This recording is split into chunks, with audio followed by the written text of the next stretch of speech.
शुक्लाम्बरधरं विष्णुं शशिवर्णं चतुर्भुजं प्रसन्नवदनं ध्यायेत् सर्वविघ्नोपशान्तये। यस्य द्विरदवक्त्राद्या पारिषद्या परिषतं विघ्नं निघ्नन्ति सततं विश्वक्सेनं तमाश्रये। व्यासं वसिष्ठनप्तारं शक्ते पौत्रमकल्मषं पराशरात्मजं वन्दे सुखतातं तपोनिधिं। व्यासाय विष्णुरूपाय व्यासरूपाय विष्णवे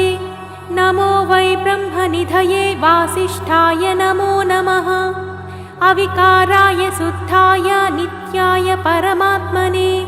सदैकरूपरूपाय विष्णवे सर्वजिष्णवे। यस्य स्मरणमात्रेण जन्मसंसारबन्धनात् विमुच्यते नमस्तस्मै विष्णवे प्रभविष्णवे। ॐ नमो विष्णवे प्रभविष्णवे। श्रीवैशम्पायन उवाच श्रुत्वा धर्मानशेषेण पावनानि च सर्वशः युधिष्ठिरः शान्तनवं पुनरेवाभ्यभाषत। युधिष्ठिर उवाच किमेकं दैवतं लोके किं वाप्येकं परायणं स्तुवन्तः कं कमच्चन्तः प्राप्नुयुर्मानवाः शुभम्। को धर्मः सर्वधर्माणां भवतः परमो मतः किं जपन्मुच्यते जन्तुर्जन्म संसारबन्धनात्। श्रीभीष्म उवाच जगत्प्रभुं देवदेवमनन्तं पुरुषोत्तमं स्तुवन्नाम सहस्रेण पुरुषः सततोत्थितः। तमेव चार्चयन् नित्यं भक्त्या पुरुषमव्ययम् ध्यायन् स्तुवन् नमस्यंश्च याजमानस्तमेव च। अनादिनिधनं विष्णुं सर्वलोकमहेश्वरं लोकाध्यक्षं स्तुवन् नित्यं सर्वदुःखातिगो भवेत्। ब्रह्मण्यं सर्वधर्मज्ञं लोकानां कीर्तिवर्धनं लोकनाथं महद्भूतं सर्वभूतभवोद्भवम्। एष मे सर्वधर्माणां धर्मोऽधिकतमो मतः यद्भक्त्या पुण्डरीकाक्षं स्तवैरर्चेन्नरः सदा। परमं यो महत्तेजः परमं यो महत्तपः परमं यो महद्ब्रह्मा परमं यः परायणं पवित्राणां पवित्रं यो मङ्गलानां च मङ्गलम्। दैवतं दैवतानां च भूतानां यो व्ययः पिता यतः सर्वाणि भूतानि भवन्त्यादियुगागमे। यस्मिंश्च प्रलयं यान्ति पुनरेव युगक्षये तस्य लोकप्रधानस्य जगन्नाथस्य भूपते विष्णोर्नाम सहस्रं मे शृणु पापभयापहम्। यानि नामानि गौणानि विख्यातानि महात्मनः ऋषिभिः परिगीतानि तानि वक्ष्यामि भूतये। ऋषिर्नाम्नां सहस्रस्य वेदव्यासो महामुनिः छन्दोनुष्टुप् तथा देवो भगवान् देवकीसुतः।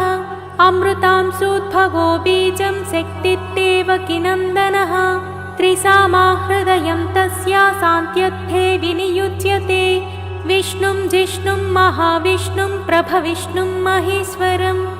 अनेकरूपदैत्यान्तं नमामि पुरुषोत्तमम्।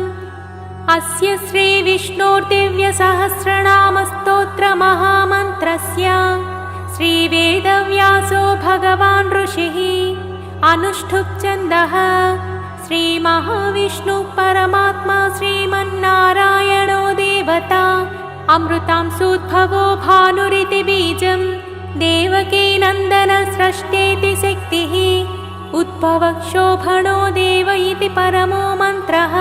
शङ्खभ्रुन्नन्दके चक्रेति कीलकं साङ्खधन्वा गदाधर इत्यस्त्रं रताङ्गपाणिरक्षोभ्य इति नेत्रं त्रिसामा सामगः सामेति कवचम् आनन्दं परब्रह्मेति योनिः ऋतुः सुदर्शनः काल इति दिग्बन्धः श्रीविश्वरूप इति ध्यानम्। श्रीमहाविष्णुप्रीत्यर्थे सहस्रनाम जपे विनियोगः। ध्यानम् क्षीरोदन्वत्प्रदेशे शुचिमणिविलसत्सैकते मौक्तिकानां माला क्लुप्तासनस्थः स्फटिकमणिनिभैर्मौक्तिकैर्मण्डिताङ्गः शुभ्रैरभ्रैरदभ्रैरुपरि विरचितैर्मुक्तपीयूषवशैः आनन्देन पुनीयादरिनलिनगदां शङ्खपाणिर्मुकुन्दः भूपादौ यस्य नाभिर्वियदसुरनिलश्चन्दसूर्यौ च नेत्रे कर्णावासा शिरोध्वैर्मुखमपि दहनो यस्य वास्तेयमब्धिः अन्तस्थं यस्य विश्वं सुरनरखगगो भोगि गन्धर्वदैत्यैः चित्रं रम्यते तं त्रिभुवनवपुषं विष्णुमीशं नमामि। ॐ श्रीभगवते वासुदेवाय। शान्ताकारं भुजगशयनं पद्मनाभं सुरेशं विश्वाकारं गगनसदृशं मेघवर्णं शुभाङ्गं लक्ष्मीकान्तं कमलनयनं योगिहृद्धान्नगम्यं वन्दे विष्णुं भवभयहरं सर्वलोकैकनाथं मेघश्यामं पीतकौशेयवासं श्रीवत्साङ्कं कौस्तुभोद्भासिताङ्गं पुण्योपेतं पुण्डरीकायताक्षं विष्णुं वन्दे सर्वलोकैकनाथम्। नमः समस्तभूतानामादिभूताय भूभृते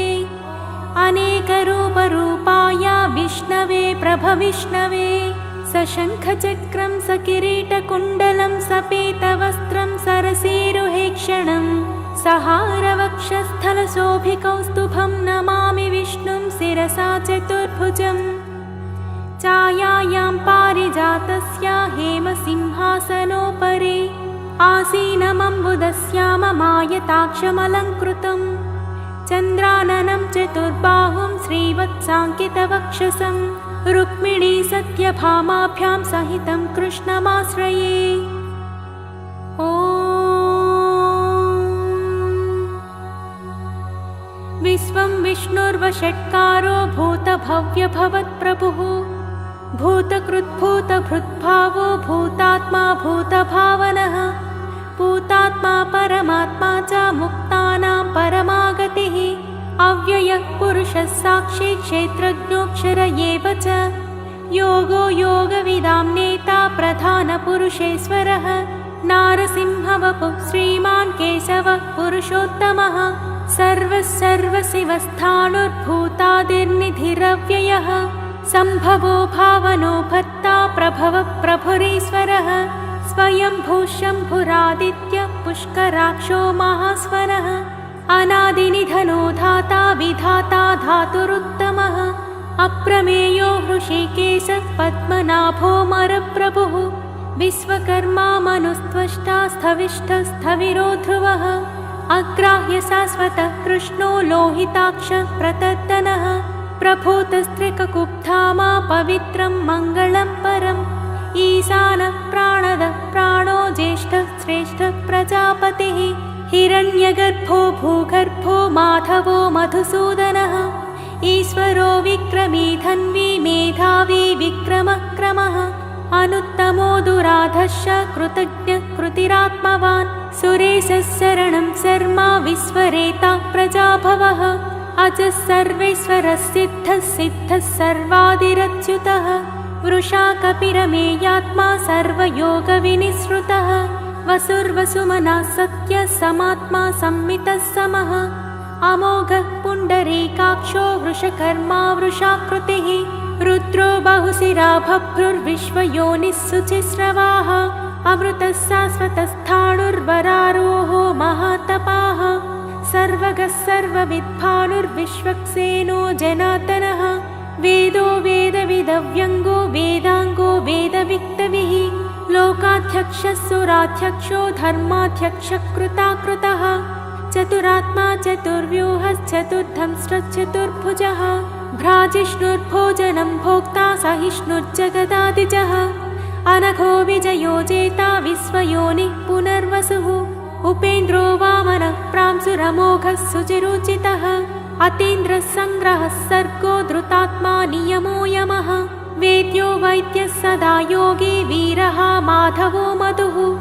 अतीन्द्रियो महामायो महोत्साहो महाबलः महाबुद्धिर्महातेजो महावीर्यो महाशक्तिर्महाद्युतिः अनिर्देश्य वपु श्रीमानमेयात्मा महादिधृत् महिश्वासो महीभर्ता श्रीनिवासः सताङ्गतिः अनिरुद्धः सुरानन्दो गोविन्दो गोविदाम्पतिः मरीचित्तमनोहंसः सुपर्णो भुजगोत्तमः हिरण्यनाभः सुतपाः पद्मनाभः प्रजापतिः अमृत्युत्सर्वदृक्सिंहः सन्धाता सन्धिमान् स्थिरः अजो दुर्मशनः शास्ता विश्रुतात्मा सुरारिः गुरुर्गुरुतमो धाम सत्यः सत्यपराक्रमः निमिषो निमिषस्रग्वी वाचस्पतिरुदारधीः अग्रणिर्ब्राह्मणैः श्रीमन्न्यायो नेता समीरणः सहस्रमूर्धा विश्वात्मा सहस्राक्षः सहस्रपात् आवर्तनो निवृत्तात्मा संवृतः सम्प्रमर्दनः आहः संवर्तको वह्निरनिलो धरणीधरः सुप्रसादः प्रसन्नात्मा विश्वसृट्विश्वभुग्विपुः सत्कर्ता सत्कृतः साधुज्जह्नु नारायणो नरः असङ्ख्येयो प्रमेयात्मा विशिष्टः शिष्टकृच्छुचिः सिद्धार्थः सिद्धसङ्कल्पः सिद्धिदसिद्धिसाधनः वृषाही वृषभो विष्णुर्वृषपर्वा वृषोदरः वर्धनो वर्धमानश्च विवक्तः श्रुतिसागरः सुभुजो दुद्धरो वाग्मी महेन्द्रो वसुदो वसुः नैकरूपो बृहद्रूपः सिपिविष्टः प्रकाशनः ओजस्तेजोद्युतिधरः प्रकाशात्मा प्रतापनः बुद्धस्पष्टाक्षरो मन्त्रश्चन्द्रांशुर्भास्करद्युतिः अमृतांशोद्भवो भानुः ससबिन्दुः सुरेश्वरः औषधं जगतः सेतुः सत्यधर्मपराक्रमः भूतभव्यभवन्नादः पवनः पावनो नलः कामः कामकृत्कान्तः कामः कामप्रदः प्रभुः युगादिकृद्युगावर्तो नैकमायो महासनः अदृश्यो व्यक्तरूपश्च सहस्रजिदनन्तजित् इष्टो विशिष्टः शिष्टेष्टः शिखण्डी नहुषो वृषः क्रोधः क्रोधकृत्कर्ता विश्वबाहुर्महीधरः अच्युतः प्रतिदः प्राणः प्राणदो वासवानुजः अपां निधिरधिष्ठानमप्रमत्तः प्रतिष्ठितः स्कन्दः स्कन्दधरो धुर्यो वरदो वायुवाहनः वासुदेवो बृहद्भानुरादिदेवः पुनन्दरः अशोकस्तारणस्तारासूरः सौरिज्जनेश्वरः अनुकूलः सतावत्तः पद्मी पद्मनिभेक्षणः पद्मनाभो रविन्दाक्षः पद्मगर्भः शरीरभृत् महर्तिर्रुद्धो वृद्धात्मा महाक्षो गरुडध्वजः अतुलः सरभो भीमः समयज्ञो हरिर्हरिः सर्वलक्षणलक्षण्यो लक्ष्मीवान् समितिञ्जयः विक्षरो रोहितो मार्गो हेतुर्दामोदरः सहः महीधरो महाभागो वेगवानमितासनः उद्भवक्षोभणो देव श्रीगर्भः परमेश्वरः करणं कारणं कर्ता विकर्ता गहनो गुहः व्यवसायो व्यवस्थानः संस्थानः स्थानदो ध्रुवः परत्ते परमस्पष्टस्तुष्टः पुष्टः सुभेक्षणः रामो विरामो विरजो मार्गो नेयो नयो नयः वीरः शक्तिमतां श्रेष्ठो धर्मो धर्मविदुत्तमः वैकुण्ठः पुरुषः प्राणः प्राणदः प्रणवः पृथुः हिरण्यगर्भः शत्रुघ्नो व्याप्तो वायुरधोक्षजः ऋतुः सुदर्शनः कालः परमेष्ठे परिग्रहः उग्रः संवत्सरो दक्षो विश्रामो विश्वदक्षिणः विस्तारस्थावरस्थाणुः प्रमाणं बीजमव्ययम् अर्थोऽनर्थो महाकोशो महाभोगो महाधनः अनिर्विन्नस्थविष्टो भूधर्मयूपो महामकः नक्षत्रनेमिर्नक्षत्री क्षमः क्षामः समीहनः यज्ञयुज्यो महिज्यश्च क्रतुः सत्रं सताङ्गतिः सर्वदर्शी विमुक्तात्मा सर्वज्ञो ज्ञानमुत्तमम् सुव्रतः सुमुखः सूक्ष्मः सुघोषः सुखदः सुहृत् मनोहरो जितक्रोधो वीरबाहुर्विदारणः स्वापनस्ववसो व्यापी नैकात्मा नैककर्मकृत् वत्सरो वत्सलो वत्सी रत्नगर्भो धनेश्वरः धर्मगुप्धर्मकृद्धर्मे सदसत्करमक्षरम् अविज्ञाता सहस्रांशुर्विधाता कृतलक्षणः गभस्तिनेमिः सत्त्वस्तः सिंहो भूतमहेश्वरः आदिदेवो महादेवो देवेशो देवभृद्गुरुः उत्तरो गोपतिर्गोप्ता ज्ञान ज्ञानगम्यः पुरातनः शरीरभूतभृद्भोक्ता कपीन्द्रो भूरि दक्षिणः सोमपोमृतपः सोमः पूरिजिप्तुरुसत्तमः विनयोजयः सत्यसन्धो दासार्हः सात्वतां पतिः जीवो विनयिता साक्षी मुकुन्दो मितविक्रमः अम्भोनिधिरनन्तात्मा महोदधिसयोऽन्तकः अजो माहार्ष स्वाभाव्योदिता मित्रः प्रमोदनः आनन्दो नन्दनो नन्दः सत्यधर्मा त्रिविक्रमः महर्षिः कपिलाचार्यः कृतज्ञो मेदिनीपतिः त्रिपदस्त्रिदशाध्यक्षो महाशृङ्गः कृतान्तकृत् महावराहो गोविन्दः सुषेणः कनकाङ्गदी गुह्यो गभीरो गहनो गुप्तश्चक्रगदाधरः वेधास्वाङ्गोजितः कृष्णो दृढः सङ्कर्षणोच्युतः वरुणो वारुणो वृक्षः पुष्कराक्षो महामनाः भगवान् भगवानन्दी वनमाली हलायुधः आदित्यो ज्योतिरादित्यः सहिष्णुर्गतिसत्तमः सुधन्वा खण्डपरशुर्तारुणो द्रविणप्रदः दिवि स्पृक्सर्वतृक्व्यासो वाचस्पतिरयो निजः त्रिसामासामगः सामा निर्वाणं भेषजं विशक् सन्न्यासकृच्छमशान्तो निष्ठा शान्तिः परायणं शुभाङ्गः शान्तिदस्रष्टा कुमुदः कुवलेशयः गोहितो गोपतिर्गोप्ता वृषभाक्षो वृषप्रियः अनिवर्ती निवृत्तात्मा संक्षेप्ता क्षेमकृच्छिवः श्रीवत्सवक्षा श्रीवास श्रीपति श्रीमताम्बरः श्रीधः श्रीस श्रीनिवास श्रीनिधि श्रीविभावनः श्रीधरः श्रीकरः श्रेयः श्रीमान् लोकत्रयाश्रयः स्वक्षस्वङ्गः सतानन्दो नन्दिज्योतिर्गणेश्वरः विजितात्मा विधेयात्मा सत्कीर्तिश्चिन्न संशयः उदीर्णः सर्वतश्चक्षुरणी शाश्वतस्थिरः भूषयो भूषणो भूतिर्विशोकः शोकनाशनः अच्छिष्मानच्चितः कुम्भो विशुद्धात्मा विशोधनः अनिरुद्धो प्रतिरतः प्रद्युम्नो मितविक्रमः कालनेमिनिहावीरः सौरिः सूरजनेश्वरः त्रिलोकात्मा त्रिलोकेशः केशवः केशिहा हरिः कामदेवः कामपालः कामीकान्तः कृतागमः अनिर्देश्य वपुर्विष्णुर्वीरोऽनन्तो धनञ्जयः ब्रह्मण्यो ब्रह्मकृत् ब्रह्मा ब्रह्म ब्रह्मविवर्धनः ब्रह्मविद्ब्राह्मणो ब्रह्मी ब्रह्मज्ञो ब्राह्मणप्रियः महाक्रमो महाकर्मा महातेजा महोरगः महाक्रतुर्महायज्वा महायज्ञो महाहविः स्तव्यस्तवप्रियस्तोत्रं स्तुतिस्तोतारणप्रियः पूर्णः पूरयिता पुण्यः पुण्यकीर्तिरनामयः मनोजवस्तिस्थकरो वसुरेता वसुप्रदः वसुप्रदो वासुदेवो वसुर्वसुमनाहविः सद्गतिः सत्कृतिः सत्ता सद्भूतिः सत्परायणः सूरसेनो यदुश्रेष्ठः सन्निवासः सुयामुनः भूतावासो वासुदेवः सर्वासु निलयो नलः दर्पः दर्पदो दृप्तो दुर्धरोऽथापराजितः विश्वमूर्तिर्महामूर्तिर्दीप्तमूर्तिरमूर्तिमान् अनेकमूर्तिरव्यक्तः शतमूर्तिः शताननः एको नैकस्तवः कः किं यत्तत्पदमनुत्तमम् लोकबन्धुर्लोकनाथो माधवो भक्तवत्सलः सुवर्णवर्णो हेमाङ्गो वराङ्गश्चन्दनाङ्गदी वीरः विषमाशून्यो घृतासीरचलश्चलः अमानीमानदो मान्यो लोकस्वामी त्रिलोकधृत् सुमेधा मेधजो धन्यः सत्यमेधाधराधरः तेजो वृषोद्युतिधरः सर्वशस्त्रभृताम्बरः प्रग्रहो निग्रहो व्यग्रो नैकशृङ्गो गदाग्रजः चतुर्मूर्तिश्चतुर्बाहुश्चतुर्व्यूहश्चतुर्गतिः चतुरात्मा चतुर्भावश्चतुर्वेदविदेकपात् सुमावर्तो निवृत्तात्मा दुर्जयो दुरतिक्रमः दुर्लभो दुर्गमो दुर्गो दुरावासो दुरारिः शुभाङ्गो लोकसारङ्गः सुतन्तुस्तन्तुवर्धनः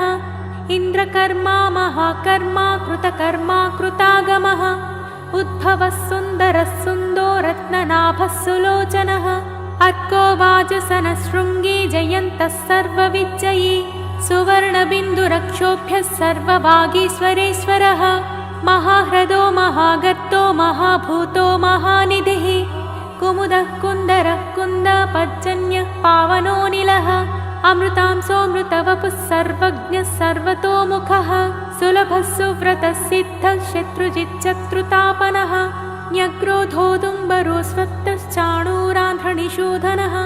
सहस्राच्चिः सप्तजिह्वः सप्तैधा सप्तवाहनः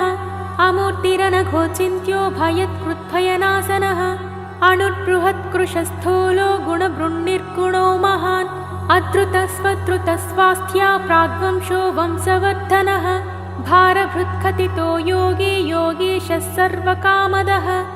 आश्रमश्रमणक्षामः सुपर्णो वायुवाहनः धनुर्धरो धनुर्वेदो दण्डो दमयिता दमः अपराजितः सर्वसहो नियन्ता नियमो यमः सत्त्ववान् सात्विकः सत्यः सत्यधर्मपरायणः अभिप्रायः प्रियर्होर्हः प्रियकृत्प्रीतिवर्धनः विहाय सगतिर्ज्योतिः सुरुचिर्हुत भुग्विभुः रविर्विलोचनः सूर्यः सविता रविलोचनः अनन्तो हुत भुग्भोक्ता सुखदो नैकजोग्रजः अनिर्विण्णः सदामर्षि लोकाधिष्ठानमद्भुतः सनातनतमः कपिलः कपिरव्ययः स्वस्ति दस्वस्ति कृत्स्वस्ति स्वस्ति भुक्स्वस्ति दक्षिणः अरौत्रः कुण्डली चक्री विक्रम्योचितशासनः सिद्धातिगः सिद्धसः शिशिरः सर्वरीकरः अक्रूरः पेशलो दक्षो दक्षिणः क्षमिणाम्बरः विद्युत्तमो वीतभयः पुण्यश्रवणकीर्तनः उत्तारणो दुष्कृतिः पुण्यो दुःस्वप्ननाशनः वीरः रक्षणः सन्तो जीवनं पर्यवस्थितः अनन्तरूपोऽनन्त श्रीचितमन्युर्भयापहः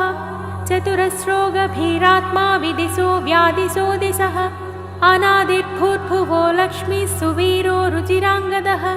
जननो जनजन्मादिर्भीमो भीमपराक्रमः आधारनिलयो धाता पुष्पहासः प्रजागरः ऊर्ध्वगः सत्पथाचारः प्राणदः प्रणवः पनः प्रमाणं प्राणनिलयः प्राणभृत्पाणजीवनः तत्त्वं तत्त्वविदेकात्मा जन्म मृत्युजरातिगः भूर्भुवस्वस्थरुस्तारः सविता प्रपितामहः यज्ञो यज्ञपतिर्यजा यज्ञाङ्गो यज्ञवाहनः यज्ञभृत्यज्ञकृत्यग्नि यज्ञभुग्यज्ञसाधनः यज्ञान्तकृत्यज्ञगुह्यमन्नमन्नादयेव च आत्मयोनिस्वयं जातो वैखानः सामगायनः देवकीनन्दनस्रष्टा क्षितीशः पापनाशनः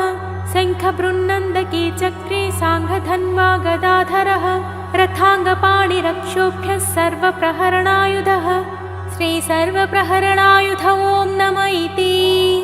वनमाली गदी साङ्घी शङ्खी चक्री च नन्दकी श्रीमान्नारायणो विष्णुर्वासुदेवोऽभिरक्षतु वनमाली गदी शाङ्घी शङ्खी चक्री च नन्दकी श्रीमान्नारायणो विष्णुर्वासुदेवोऽभिरक्षतु वनमाली गदी शाङ्घी शङ्खी चक्री च नन्दकी श्रीमान्नारायणो विष्णुर्वासुदेवोऽभिरक्षतु इतीदं कीर्तनीयस्य केशवस्य महात्मनः नाम्नां सहस्रं दिव्यानामशेषेण प्रकीर्तितं य इदं शृणुयान्नित्यं यश्चापि परिकीर्तयेत् नाशुभं प्राप्नुयात् किञ्चित् सोमुत्रेह च मानवः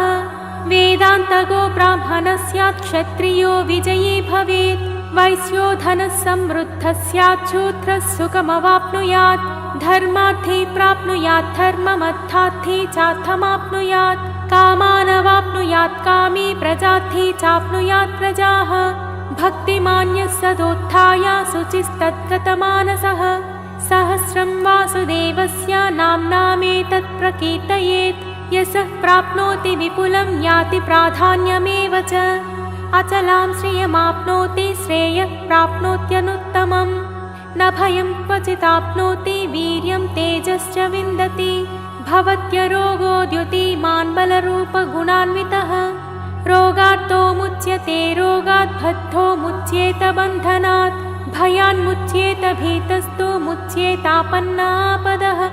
दुर्गान्यतितरत्यासु पुरुषः पुरुषोत्तमं स्तुवन्नाम सहस्रेण नित्यं भक्तिसमन्वितः वासुदेवाश्रयो मत्यो वासुदेवपरायणः सर्वपापविशुद्धात्मा याति ब्रह्म सनातनं न वासुदेवभक्तानां शुभं विद्यते क्वचित् जन्म मृत्युजराव्याधिभयं नैवोपजायते इमं स्तवमधीयानः श्रद्धा भक्तिसमन्वितः युज्येतात्मा सुखक्षान्ति श्रीधृतिस्मृतिकीर्तिभिः न क्रोधो न च मात्सर्यं न लोभो नाशुभामतिः भवन्ति कृतपुण्यानां भक्तानां पुरुषोत्तमे ध्वैसचन्द्रार्कनक्षत्रं खं दिशो भूर्महोदधिः वासुदेवस्य वीर्येण विधृतानि महात्मनः ससुरासुरगन्धर्वं सयक्षोरगराक्षसं जगद्वसे वर्ततेदं कृष्णस्य सचराचरम् इन्द्रियाणि मनोबुद्धिः सत्त्वं तेजोबलं धृतिः वासुदेवात्मकान्याहुः क्षेत्रं क्षेत्रज्ञ एव च सर्वागमानामाचारः प्रथमं परिकल्पितः आचारप्रभवो धर्मो धर्मस्य प्रभुरच्युतः ऋषयः पितरो देवा महाभूतानि धातवः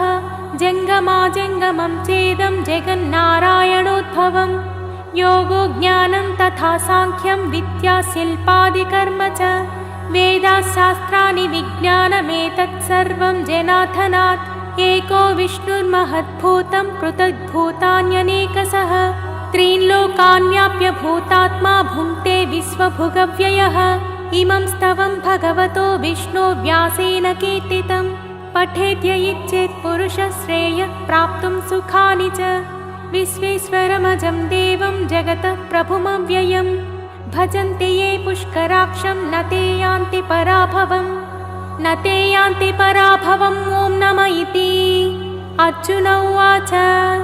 पद्मपत्रविशालाक्ष पद्मनाभसुरोत्तम भक्तानामनुरक्तानां त्राता भव जनार्दन श्रीभगवानुवाच यो मां नाम सहस्रेण स्तोतुमिच्छति पाण्डव सोऽहमेकेन श्लोकेन स्तुत एव न संशयः स्तुत एव न संशय ॐ नमः इति व्यास उवाच वासनत्वासुदेवस्य वासितं ते जगत्त्रयं सर्वभूतनिवासोऽसि वासुदेव नमोऽस्तु ते